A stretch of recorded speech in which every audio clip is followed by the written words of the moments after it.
I'm always eager to listen to others' recommendations of games, for I tend to do a sloppy job browsing the Steam Discovery queue, and end up passing by titles I could have enjoyed. A similar circumstance brought me to Space Tyrant. For whatever reason, I didn't give it much credit the first time I encountered it, and I was dead wrong, for there is much to enjoy. The story is, you're the titular Space Tyrant, chilling in your room of evil sowing chaos, up until a diplomat from the Astron Empire comes in, orders you to cut it out with nefarious scheming, and to pay the overdue parking tickets. Reasonable requests. Unfortunately, he has pointy ears, which makes him a space elf, therefore his opinion gets immediately invalidated, and gets a Tyrant blast to the face. Infuriated by this act of defiance, the Tyrant decides to conquer the galaxy and exterminate the Astrons because what else is he supposed to do? Understand and respect the self-determination of the other races of the galaxy? Yeah, right. That's your lot for the story. There isn't any kind of extra narrative. Instead, the game applies the kind of emerging storytelling that 4Xs often employ through mechanics, RNG, and dilemmas that crop up when a planet is conquered. One aspect I thought could have been done better is regarding unlocking content. At the start, you can only play as the Hoplite dynasty. All the other empires are locked until you have won at least once with the previous one from left to right. Judging by their traits, you might think, oh, that's cute. They are the Hoplite dynasty because they resemble the Greek Spartans, warrior culture race evolved from a harsh barren world, slaying weaker neighbors, doing space steroids to enhance their muscles. But no, they are the Hoplite dynasty because they are bunnies. And bunnies hop. God bless British humor. Wait, the devs are Canadian? Screw it, bless it anyway. Back to the topic. This meant that progression was extremely slow, though that wasn't so bad, because the gameplay is actually fun. The space battles aren't just RNG fests, you actually make choices that influence the outcome. With the energy bar you can order your ships to do a special move.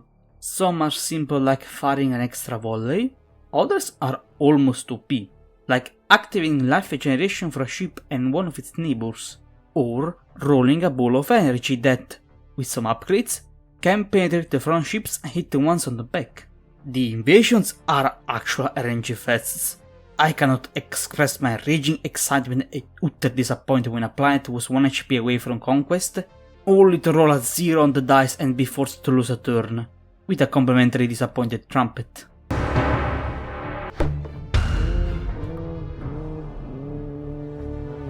Another thing worth noting are the cards that can be used on the map. They can greatly help you in a clutch, offering bonuses or other effects.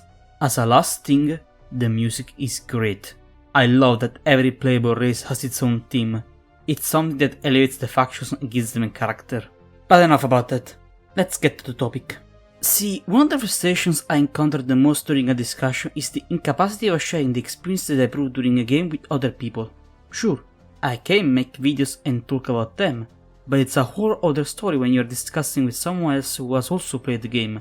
It's a level of understanding you can't have with someone who doesn't know what the heck are you talking about. Think about your favorite game, and how you might have always wanted to gift a copy to someone you knew, but couldn't because the receiver never played something like that, and therefore feel unsure on what to do, if they like it, or if they're going to understand it. It's especially hard when one of your favorite genres are the big and complex strategies that require to memorize a lot of information about their mechanics. Total War Warhammer 3, Endless Space 2, the Age of Wonders series, Civilization, and the list goes on. What can a man do to introduce his peers to a genre? Online tutorials are useful, but could be dull to watch.